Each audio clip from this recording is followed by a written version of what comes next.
చేస్తారు కదా, పర్వాలేదు అయితే చూద్దాం, అబ్జర్వేషన్ లో వస్తాం అనేటువంటి దాన్ని, ఆ స్థితికి తెలుగుదేశం పార్టీ వచ్చి పవన్ కళ్యాణ్ పొత్తు పెట్టుకుంటారు.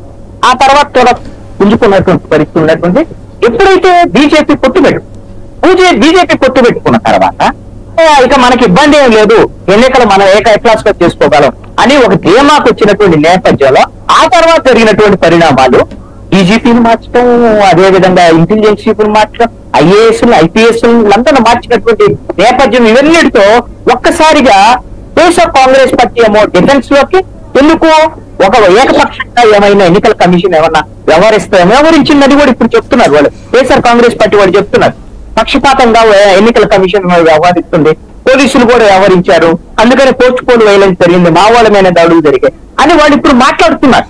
అంటే బీజేపీ వల్ల ఈ పరిస్థితి, వాళ్ళు డిఫెన్స్ లో మాట్లాడేటువంటి పరిస్థితి. అలాగని వాళ్ళు ఓడిపోతామని ఏం చెప్పటల్లా, ఇన్ని చేసినా సరే ప్రజల మద్దతు మాకే ఉందని వాళ్ళు చెప్తున్నారు.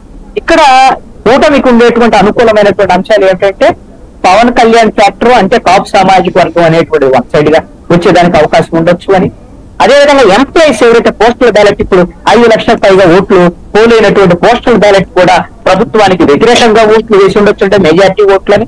అదేవిధంగా బీజేపీకి ఉండేటువంటి ఓటింగ్ పర్సెంటేజ్ అది 2%, 3% ఎంత తక్కువైనా కావచ్చు. ఎవరైతే బ్రాహ్మణు వైశ్య సామాజిక వర్గానికి సంబంధించినటువంటి వాళ్ళు కొంచెం బీజేపీని విశ్వసించేటువంటి ఓటరు, అర్బన్ ఓటింగ్, ఇది కొత్తగా కొంత తెలుగుదేశం పార్టీకి జనసేనకు మద్దతుగా వచ్చేదానికి అవకాశం. ఈ 3 ఫ్యాక్టర్స్ వాళ్ళకు అనుకూలంగా ఉన్నట్టుగా వాళ్ళు భావిస్తున్నారు. కాబట్టి ఎవరికి వాళ్ళు గెలుపు ధీమాలో ఉన్నారు అనేటువంటి పోటాపోటీగా మాత్రం ఉంది పరిస్థితి. ఎవరైనా గెలవచ్చు, ఒకళ్ళు మాత్రమే గెలుస్తారు, ఒకళ్ళు వస్తారు. ఇంతవరకు మాత్రం అది గ్యారెంటీగా జరిగింది, అది ఎవరైతే చెప్పొచ్చు. కాబట్టి ఎవరు గెలుస్తారు ఎవరు ఓడతారు అనేది మాత్రము ఇప్పుడు అర్థం కానటువంటి ప్రశ్నగానే ఉందని రైట్. వీరశంకర్ గారు ఏమంటారు?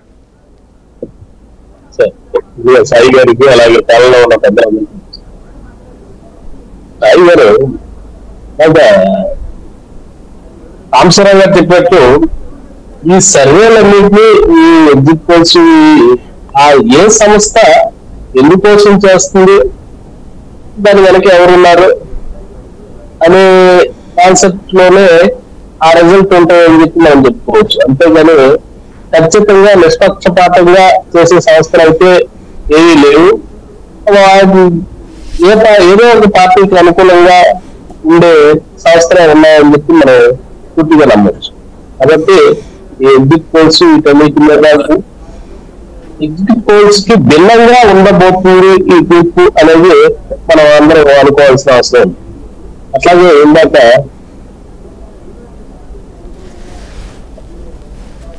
కృష్ణాదేవి గారు చెప్పినట్టు